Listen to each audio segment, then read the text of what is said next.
So Tirupati బయలుదేరాం మొత్తానికి. దారంతా ఈ కదంబం పుష్పాలంటండి, ఈ చెట్లు కనిపించాయి. కానీ ఎప్పుడూ అబ్జర్వ్ చేయలేదు, తిరుపతి వెళ్ళే దారంతా ఈ ఫ్లవర్సే ఉన్నాయి.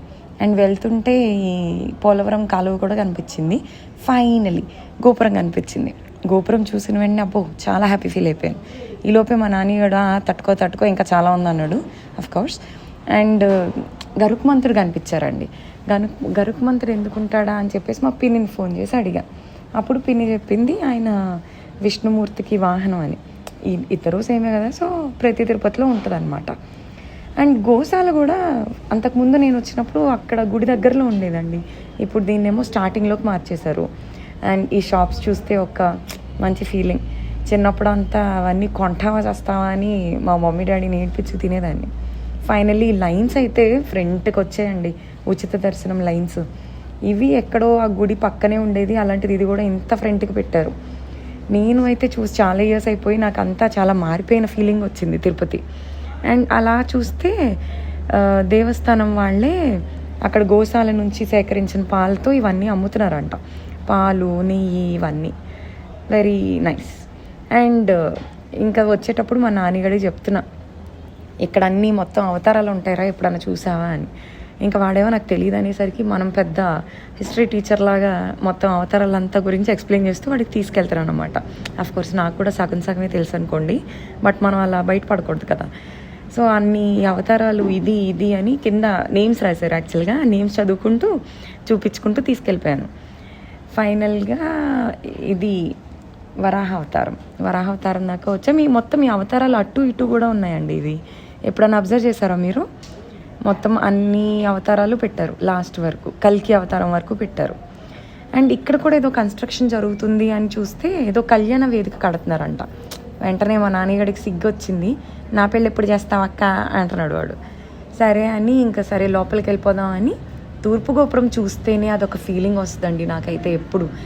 ఇంకా అలా దర్శనం అయిపోయిన తర్వాత మిగతా గోపురాలు కూడా కవర్ చేద్దాం రా అని అంటే మా నాన్నగారు నాకు తెలుసు అక్క యు ఫాలో మీ అన్నాడు. సరే అని కళ్ళు మూసుకొని వాడిని ఫాలో అయిపోతున్నాను. ఏవో మెట్లెక్కిచ్చాడు. మీరు ఇటు ఎప్పుడన్నా వచ్చారా? నేనైతే ఎప్పుడూ రాలేదండి. ఎప్పుడో నా చిన్నప్పుడు వచ్చాను.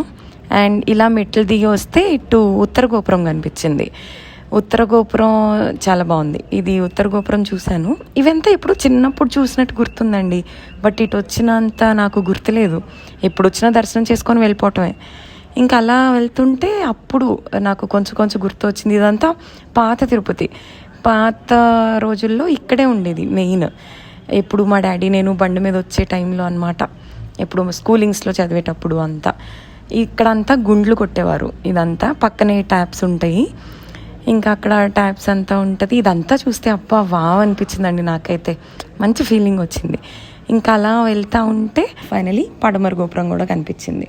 పడమర గోపురం చూసేసిన తర్వాత మా నాన్నగాడు అక్క పద ఇంకా 2 గోపురాలు ఉన్నాయి అన్నాడు. 2 ఏమిట్రా, ఆల్రెడీ 2 చూసాం కదా అనుకున్నా. ఈలోపు వస్తుంటే ఒక పాత బిల్డింగ్ అనిపించిందండి. 1961లో కట్టారంట ఇది. ఇది ఏంటి అని చూద్దాం అనుకుంటే అక్కడంతా రైటింగ్స్ అంతా సరిగా లేదు, పాడైపోయింది. అండ్ కింద స్టెప్స్ కనిపించాయి. సరే సరదాగా దిగుదామని దిగి వెళ్ళి చూస్తే పక్కనే ఇల్లులండి ఇవన్నీ. వీళ్ళు అసలు ఎంత అదృష్టమో కదా, ఎప్పుడు కావాలంటే అప్పుడు రావచ్చు అనిపించింది నాకైతే. అఫ్కోర్స్ ఎలా చేస్తారో లేదో మరి మనకు తెలీదు, బట్ స్టిల్ చాలా దగ్గర. ఇంకా అలా అక్కడ ఏదో స్టేజ్ కూడా కడుతున్నారు. స్టేజ్ దగ్గర నుంచి ఇంకా మా నాన్నగారు నాకు రూట్ తెలుసు అని చెప్పేసి ఎటో తీసుకెళ్తున్నాడు.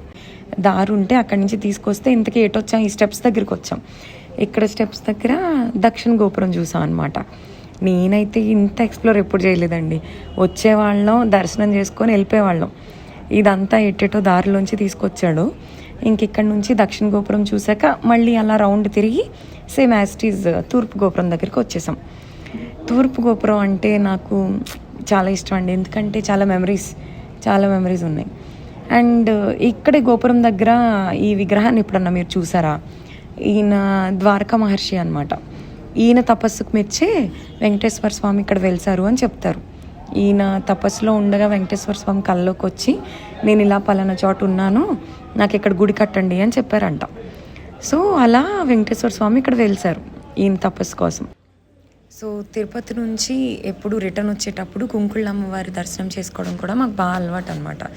సో అమ్మవారి కోసం కోసాం కదా కదంబం పుష్పాలు, అవి అమ్మవారికి సమర్పించి చక్కగా దండం పెట్టుకొని అమ్మవారిని చక్కగా కళ్ళ నిండా చూసుకొని ఫ్రీగానే ఉంటుంది ఇది ఎప్పుడు, పెద్ద లైన్ ఏం లేదు, చక్కగా దర్శనం చేసుకొని ఇంకా రిటర్న్ ఇంటికి వచ్చేస్తున్నాం అనమాట. థ్యాంక్ యూ. మీకు కనుక నా వీడియో నచ్చితే please like, share and subscribe. ఏంటో చాలా కొత్తగా ఉందండి ఇట్లా చెప్తుంటే. Okay, bye bye.